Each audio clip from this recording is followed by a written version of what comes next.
ఇప్పుడు టైం వచ్చేసి రాత్రిపూట 9:30 మధ్యలో అవుతుందండి. నేను ఉదయం 9 గంటలకు పనికి వెళ్ళాను, సితార పనికి, అంటే మేస్త్రి పనికి వెళ్ళాను అనమాట.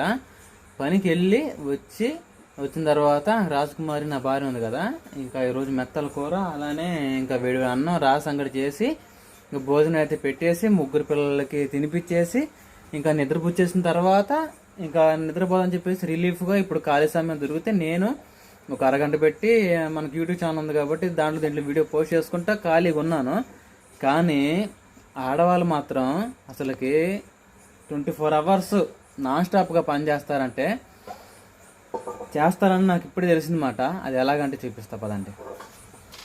అసలుకి ఒకటే పని అండి.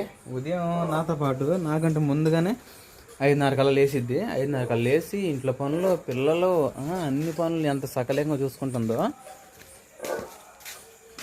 ఆడవాళ్ళకి దేవుడు ఓపిక ఇచ్చినందుకు మెచ్చుకోవాలి. చూడండి ఎంత పని చేసిందో. బట్టలు మొత్తం ఉతికేసుకుంది.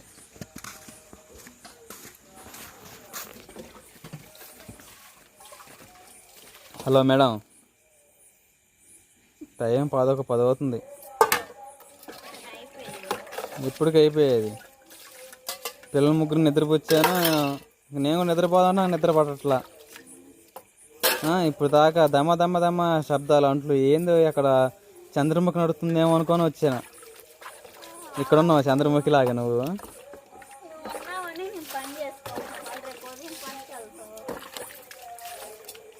తోంగడం అయిపోయింది, అంట్లు అన్ని పనులు అయిపోయినట్టేనా?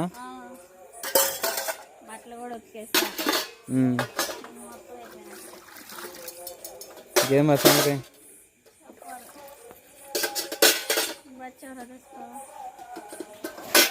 పట్టుకో.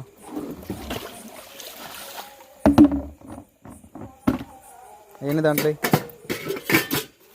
పట్టుకో.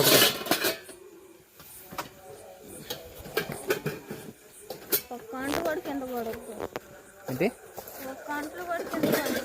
అంటూ ఇప్పుడు వదిలేత్తి రాజీ, నీ రియాక్షన్ చూద్దామా? వదిలేస్తున్నా.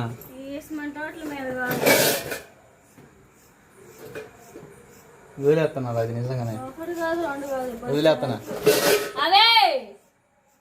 అమ్మో వద్దురండి, చలిజారం వచ్చింది. ఎరుపులకి నాకు చలిజారం వచ్చింది, వద్దు.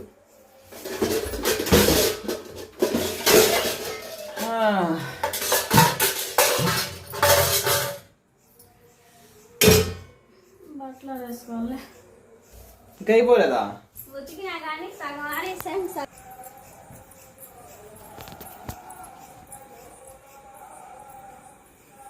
రా, ఉదయాన్నే పనులకి వెళ్ళాలమ్మా మేడం గారు. ఏం పని? అదే నిజమే, ఇప్పుడు దాకా నిన్నే పొగుడుతున్నా. ఇంటికి ఆడవాళ్ళు దీపం దేనికా అని అనుకుంటే ఎందుకు అని చెప్పి. మగవాళ్ళు చేస్తే బయట పనులు చేసుకొని వచ్చి రాగలరు. అదే ఆడవాళ్ళు అయితే సకలేకంగా పిల్లలు కాంచి. ఎంతైనా మీరు గ్రేట్.